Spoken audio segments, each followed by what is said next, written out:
फिर से हार्दिक स्वागत है। आज का हमारा टॉपिक है प्रेजेंट परफेक्ट कंटिन्यूअस टेंस। इसके पहले के जो 3 टेंस थे वो हम पहले से ही पढ़ चुके हैं। आज हमारा ये जो चौथा टेंस है इसके बारे में हम आज डिस्कशन करेंगे। तो आज का हमारा टॉपिक है प्रेजेंट परफेक्ट कंटिन्यूअस टेंस। सबसे पहले देखते हैं कि इसको पहचान कैसे कर सकते हैं, इसकी आइडेंटिफिकेशन क्या होती है। तो सबसे पहले जब इसको आइडेंटिफाई करते हैं तो हम देखते हैं इसकी वाक्य पहचान। तो हिंदी वाक्यों की यदि बात की जाए तो हिंदी वाक्यों के अंदर हमें सबसे पहले वाक्य पहचान के रूप में क्या दिया जाता है, कोई समय देकर रहा है, रही है, रहे हैं, रहा हूँ, रहे हो आदि शब्द दिए गए होते हैं। अब अगर आपने पहले का वीडियो देखा था प्रेजेंट कंटिन्यूअस का, तो आपको ये ध्यान होगा कि उन वाक्यों में भी रहा है, रही है, रहे हैं, रहा हूँ, ये जो शब्द दिए गए हैं यही उन वाक्यों की, हिंदी वाक्यों की वाक्य पहचान थी और यही इन वाक्यों की वाक्य पहचान है। लेकिन डिफरेंस क्या है दोनों के अंदर? डिफरेंस ये होता है कि उसमें कोई पर्टिकुलरली समय नहीं दिया गया होता है, जबकि इसके अंदर कोई समय दिया गया होता है। अब कुछ वाक्यों में अगर डिफरेंस करना हो तो डिफरेंस कैसे कर सकते हैं? किसी भी समय से के साथ हमें किसी भी समय के साथ से शब्द दिया गया होता है, किसी भी समय के साथ। जैसे मैं कल दोपहर से, मैं 3 साल से, 5 महीनों से इत्यादि। तो दिए गए समय के साथ हमेशा से शब्द आता है, तो निश्चित रूप से वह प्रेजेंट परफेक्ट कंटिन्यूअस टेंस की वाक्य पहचान होती है। यदि से शब्द नहीं आता है समय के साथ तो वो प्रेजेंट कंटिन्यूअस को इंडिकेट करता है।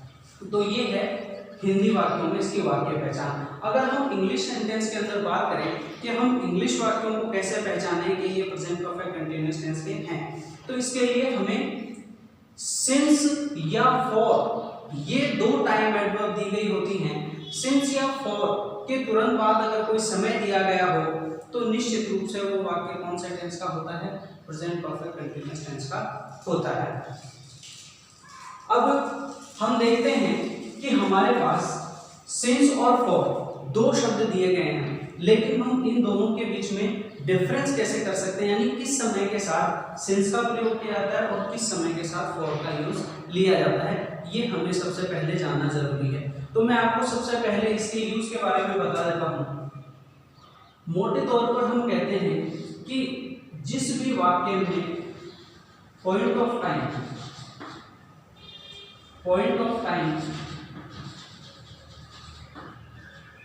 यानी कि समय बिंदु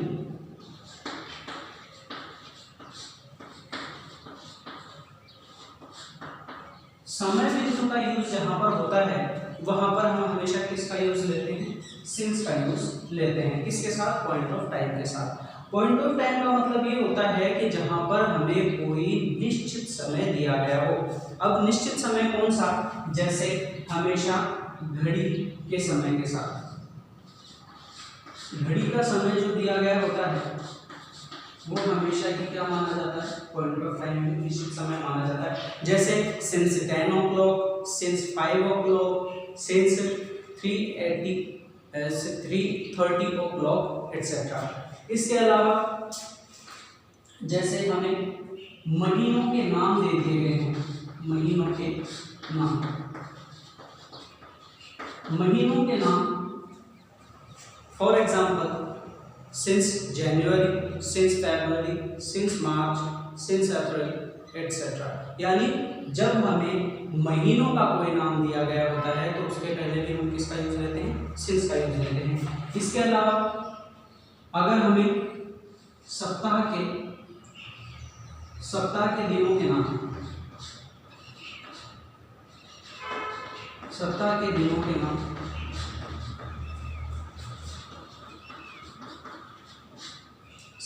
दिनों के नाम जैसे कि Sunday, Monday, Tuesday, Wednesday, Thursday, यदि ऐसे सप्ताह के दिनों के नाम भी दिए गए हों तो उनके साथ भी हम सिंस का यूज लेते हैं। जैसे since Sunday, since Monday, since Tuesday etcetera. इसके अलावा अगर हमें कोई सन दे दी गई हो, सन मतलब ईयर, यानी कि कोई साल दे दिया गया हो, तो उसके साथ भी सिंस का यूज लेते हैं, जैसे सिंस 1930, सिंस 2020, सिंस 1988 एटसेट्रा। तो ऐसे सन दिए जाने पर भी हम हमेशा किसका यूज लेते हैं, उसके साथ सिंस का यूज लेते हैं। इसके अलावा अगर हम बात करें तो अगर किसी भी समय के पहले लास्ट, जिसका अर्थ होता है पिछला,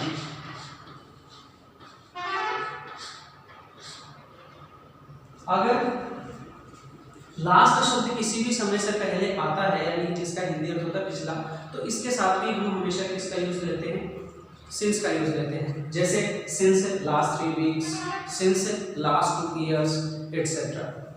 तो समय से पहले अभी कभी भी अगर लास्ट शब्द जुड़ा हुआ हो तो निश्चित रूप से उसके साथ सिंस का यूज लिया जाता है। इसके अलावा एक शब्द होता है बॉर्न, यानी जन्म।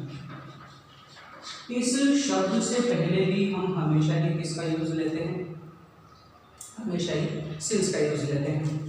इसके अलावा ऋतुओं के नाम से पहले, ऋतुओं के नाम से पहले भी हम, ऋतुओं के नाम से पहले भी हम हमेशा ही सिंस का यूज लेते हैं, जैसे since summer, since winter, since autumn etcetera इत्यादि। तो ये हैं मोटे तौर पर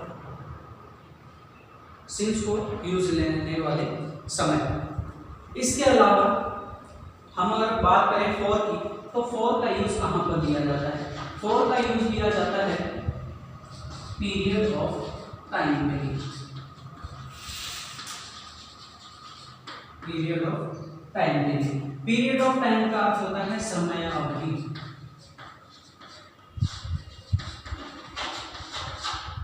समय अवधि, अब समय अवधि से पीरियड ऑफ टाइम का मतलब है जहां पर हमें एक समय की कोई लंबी अवधि दी गई हो, जहां पर हमें एग्जैक्ट समय की बिंदु नहीं दी गई हो। जैसे फॉर 3 वीक्स, 3 सप्ताह से, लेकिन कौन से 3 सप्ताह, इसका आंसर इसमें नहीं दिया गया होता है। जैसे फॉर 11 मंथ्स, 11 महीनों से, लेकिन कौन से 11 महीनों से, इसका स्पष्ट आंसर इसमें नहीं होता है। यदि कौन से 11 महीने इसका आंसर दिया जाए तो निश्चित रूप से वहां पर हम सिंस का यूज लेंगे, लेकिन यदि इसका आंसर नहीं मिलता है कि कौन से 11 महीने, कौन से 10 वर्ष, तो निश्चित रूप से वहां पर हम किसका यूज लेते हैं, फॉर का, क्योंकि वह इंडिकेट करता है पीरियड ऑफ टाइम को। तो किसी भी समय, जैसे कि कोई घड़ी का समय, जैसे कि 3 घंटे, 5 घंटे इत्यादि, घड़ी का समय,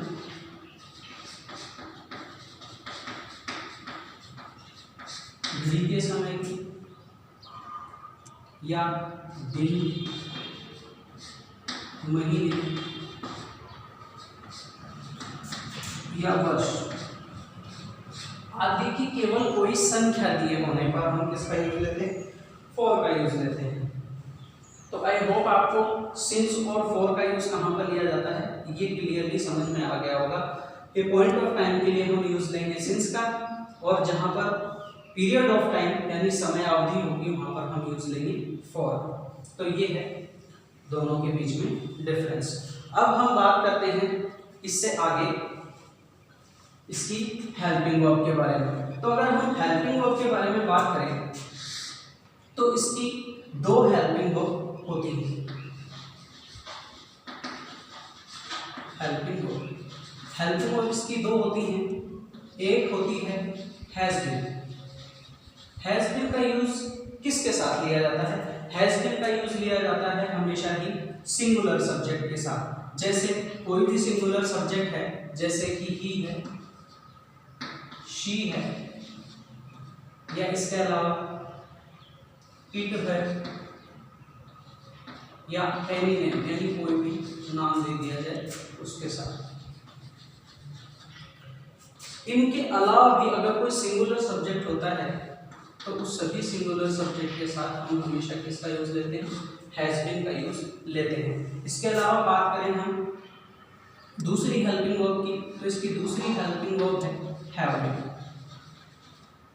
हैव बीन का यूज लिया जाता है हमेशा ही प्लूरल सब्जेक्ट के साथ, जैसे कि आई, मैंने आपको पहले ही बता दिया था, आई हमेशा अपनी या तो डिफरेंट हेल्पिंग वर्ब रखता है या फिर प्लूरल की यूज लेता है केवल पास्ट कंटिन्यूअस टेंस को छोड़कर। तो आई, वी, यू, दे, इनके अलावा भी अगर कोई भी प्लूरल सब्जेक्ट यूज लिया जाता है तो उन सभी प्लूरल सब्जेक्ट के साथ किसका यूज लिया जाता है? हैव बीन का यूज लिया जाता है। ये है इसकी हेल्पिंग वर्ब। अब हम बात करते हैं इसके सेंटेंस की। तो मैंने आपको बताया था मेनली 4 टाइप के सेंटेंसेस होते हैं, अफर्मेटिव, नेगेटिव, इंट्रोगेटिव और इंट्रोगेटिव नेगेटिव। सबसे पहले हम बात कर लेते हैं अफर्मेटिव सेंटेंस की।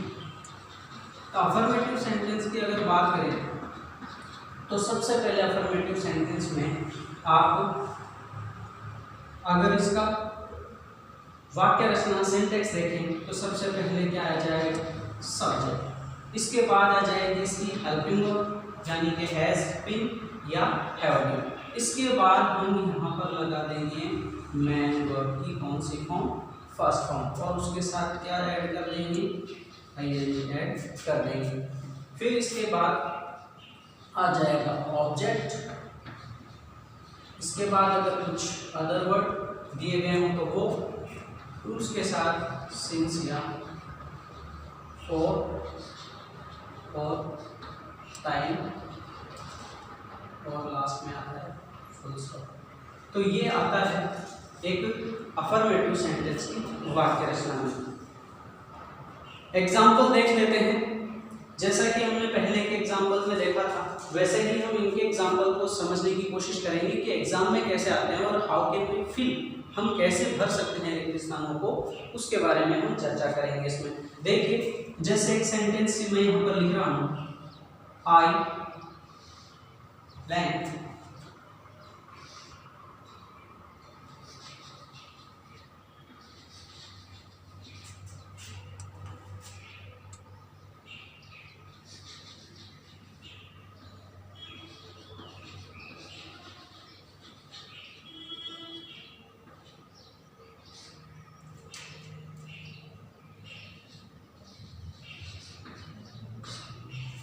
फॉर एग्जाम्पल ये सेंटेंस आ गया। सबसे पहले दे रखा है आई, फिर ब्लैंक रिक्त स्थान दे रखा है, for you, for N over दे रखा है ब्रैकेट में वेट। अब हम इसे ये जो रिक्त स्थान, ये जो ब्लैंक दे रखा है, हमें इसको फिल करना है, भरना है।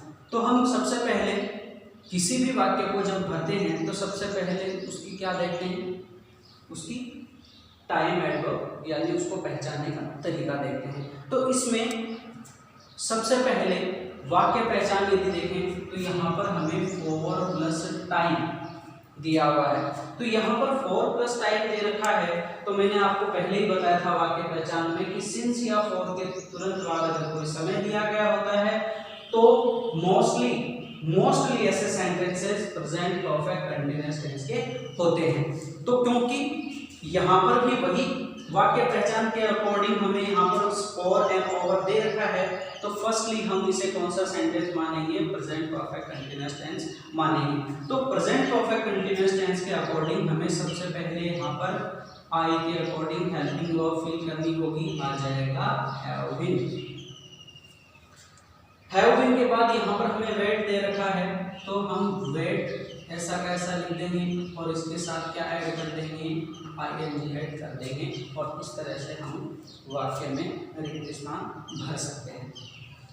आई होप आपको समझ में आ गया होगा और मैं कुछ और एग्जांपल्स के द्वारा हम इसके बारे में और गहनता से अध्ययन कर लेंगे और समझ सकेंगे।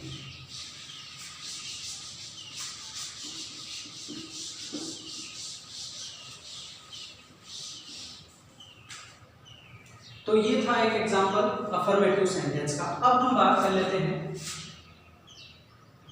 नेगेटिव सेंटेंस के बारे में। तो नेगेटिव सेंटेंस की अगर हम वाक्य रचना लिखें तो सबसे पहले इसके अंदर आता है सब्जेक्ट, इसके बाद आ जाता है हैज या हैव, इसके बाद नॉट है। ये आपको सबसे प्रमुख ध्यान रखने लायक बात है कि जब भी नॉट ऐड होगा तो वो हमेशा हैज और हैव और बीन इन दोनों के बीच में ऐड होगा। ये आपको ध्यान रखना सबसे प्रमुख बात ध्यान रखने लायक है। अगर आप इसको हैज बीन नॉट लिख देंगे या नॉट हैज बीन लिख देंगे तो वाक्य गलत हो जाएगा। तो विशेष रूप से ये ध्यान रखना कि नॉट हमेशा इन दोनों के बीच में आता है। फिर इसके बाद में हम लिखेंगे मैन वर्ब की फर्स्ट फॉर्म प्लस आईएनजी, जिसे हम फोर्थ फॉर्म भी कह सकते हैं। इसके अलावा हम ऑब्जेक्ट अदर वर्ड सिंस और फॉर, सिंस या फॉर प्लस टाइम और फुल स्टॉप लगा देंगे। तो ये है हमारी एक नेगेटिव सेंटेंस की वाक्य रचना। अब एग्जांपल्स देख लेते हैं। जैसे फॉर एग्जांपल एक सेंटेंस है शी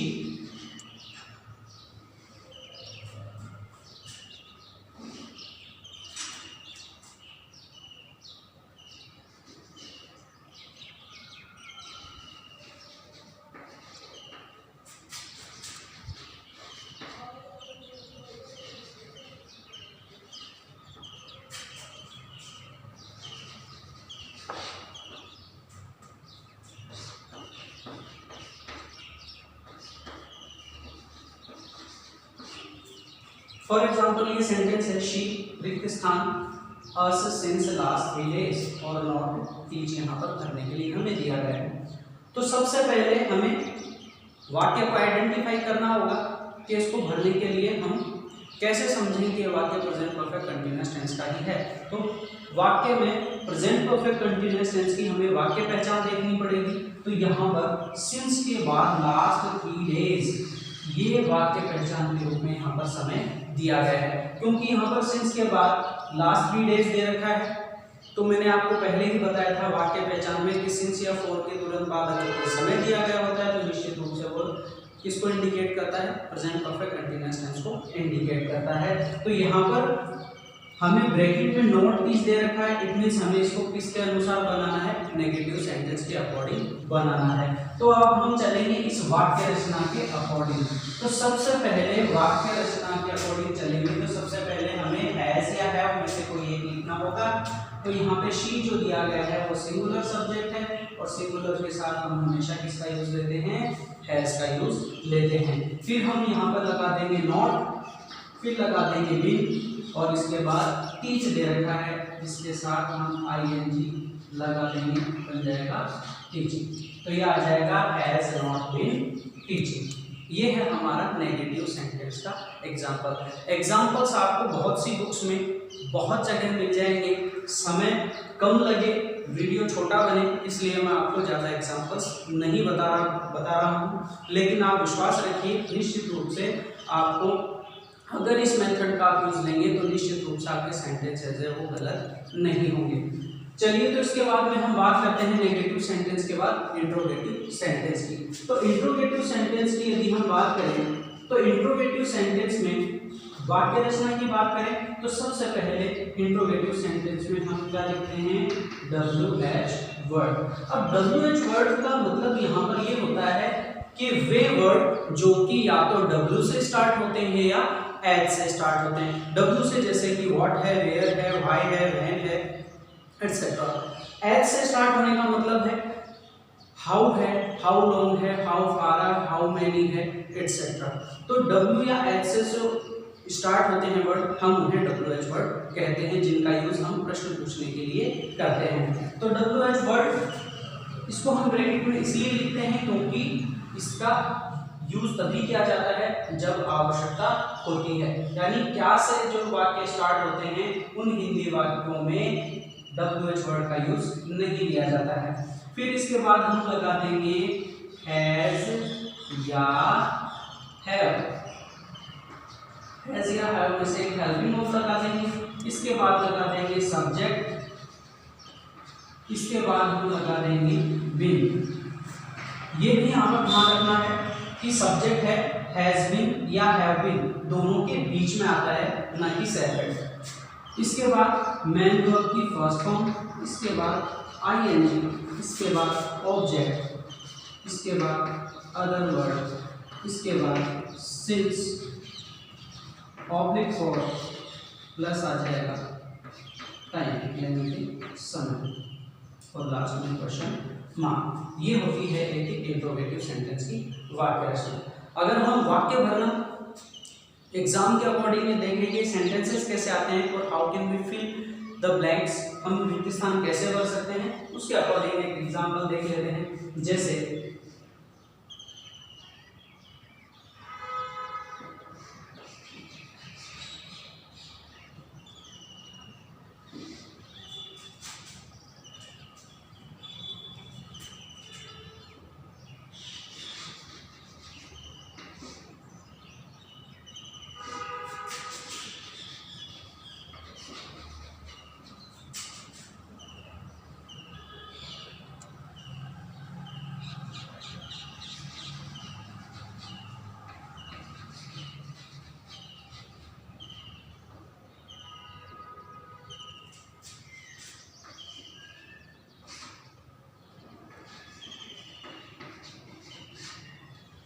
फॉर एग्जाम्पल ये सेंटेंस हमें दे रखा है वाई रिक्त स्थान यू रिक्त स्थान here for here for question mark, bracket में हमें भरने के लिए दिया गया है। ऐसे ही सेंटेंसेस आते हैं। तो सबसे पहले हम देखेंगे वाक्य पहचान। वाक्य पहचान हमें यहाँ पर दे रखी है फॉर ईयर्स, यानी फॉर प्लस टाइम दे रखा है। तो फॉर प्लस टाइम हमें यहाँ पर दे रखा है, तो निश्चित रूप से ये वाक्य हो जाएगा प्रेजेंट परफेक्ट कंटीन्यूअस टेंस का। प्रेजेंट परफेक्ट कंटीन्यूअस टेंस के अनुसार यदि हम इसे फिल करेंगे तो सबसे पहले हम देखेंगे कि वाक्य है वो यहाँ पे क्वेश्चन मार्क दिए जाने के कारण प्रश्नवाचक है। तो सबसे पहला जो रिक्त स्थान हमें दे रखा है इसमें हम भरेंगे हेल्पिंग वर्ब। तो यू जो सब्जेक्ट दे रखा है उसके अकॉर्डिंग आ जाएगी हेल्पिंग वर्ब है। और दूसरा जो रिक्त स्थान है उसमें हम भरेंगे भी और प्लस लिव दे रखा है, इसके साथ आईएनजी जोड़ देंगे, आ जाएगा लिव। अब आपके मन में एक क्वेश्चन ये आएगा कि यहाँ पर LIVE दे रखा है और यहाँ पर LIVING दे रखा है, तो यहाँ पर ये ई कहाँ गया है। तो हमेशा याद रखना कि अगर किसी भी मीनिंग का लास्ट लेटर अंतिम अक्षर ई होता है तो हमेशा ही वो ING जोड़ने पर हट जाता है, यदि वो सिंगल हो तो, अकेला हो तो। ठीक है, तो ये था हमारा इंट्रोगेटिव सेंटेंस का एक एग्जांपल। अब हम बात कर लेते हैं इंट्रोगेटिव नेगेटिव सेंटेंस की। तो इंट्रोगेटिव नेगेटिव सेंटेंस की अगर हम बात करें तो सबसे पहले इसकी वाक्य रचना में आता है WH वर्ड। WH वर्ड के बाद हम इसमें यूज लेते हैं हेल्पिंग वर्ब हैज या हैव। इसके बाद आता है सब्जेक्ट, इसके बाद नॉट बीन। अगर आप नॉट यहाँ यूज नहीं लेना चाहते हैं तो आप हैज या हैव को हैजंट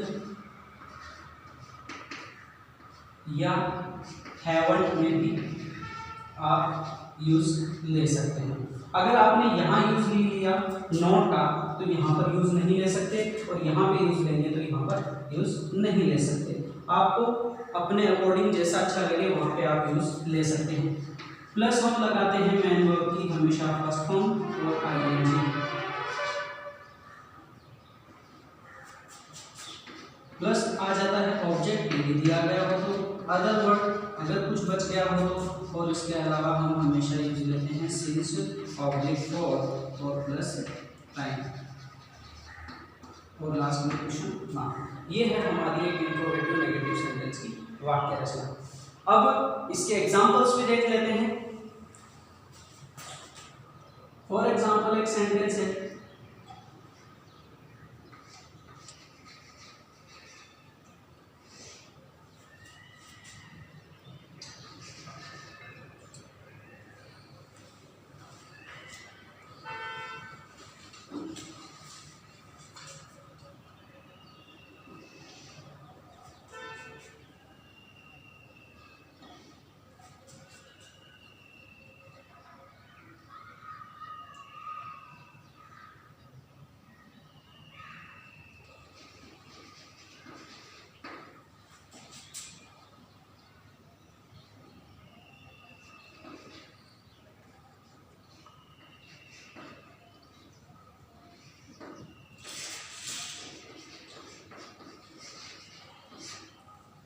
फॉर एग्जाम्पल ये सेंटेंस है, इस सेंटेंस को हम पहले समझेंगे कि इस वाक्य को कैसे फिल करना है, कैसे भरना है। तो सबसे पहले वाक्य पहचान देखेंगे। यहाँ पे देखिए सिंस 2017, यानी सिंस के साथ कोई समय दे रखा है। तो सिंस के साथ समय दे रखा है, इट मींस ये वाक्य होगा प्रेजेंट परफेक्ट कंटीन्यूअस टेंस का। तो प्रेजेंट परफेक्ट कंटीन्यूअस टेंस का होगा और कैसा होगा, यहाँ पे क्वेश्चन मार्क दे रखा है इसलिए इंट्रोगेटिव, और यहाँ पर हमें ब्रैकेट में दे रखा है नॉट इसलिए नेगेटिव। तो हमें इसको बनाना है इंट्रोगेटिव नेगेटिव सेंटेंस के अकॉर्डिंग। तो हम जब इंट्रोगेटिव नेगेटिव सेंटेंस बनाते हैं तो सबसे पहले हम यहाँ पर लगा देंगे हेल्पिंग वर्ब हैज या हैव में से। तो दिया गया सब्जेक्ट ही है, वो सिंगुलर है, इसलिए हम यहाँ पर क्या लगा देंगे, हैज लगा देंगे। दूसरा जो है हमें यहाँ पर लगाना है नॉट बीन और गो दे रखा है, इसके साथ हम आईएनजी जोड़ देंगे गोइंग। तो ये है इंट्रोगेटिव नेगेटिव तरह के एग्जांपल्स। आई होप आपको समझ में आ गया होगा। तो आज प्रेजेंट परफेक्ट कंटीन्यूअस टेंस का टॉपिक हमारा पूरा हो चुका है। आप इसको एक बार फिर जब बार बार इसको देखेंगे तो निश्चित रूप से आपको ये समझ में आ जाएगा। सो आज का टॉपिक हम यहीं पे समाप्त करते हैं, मिलते हैं नेक्स्ट टॉपिक पे। धन्यवाद, हैव अ नाइस डे।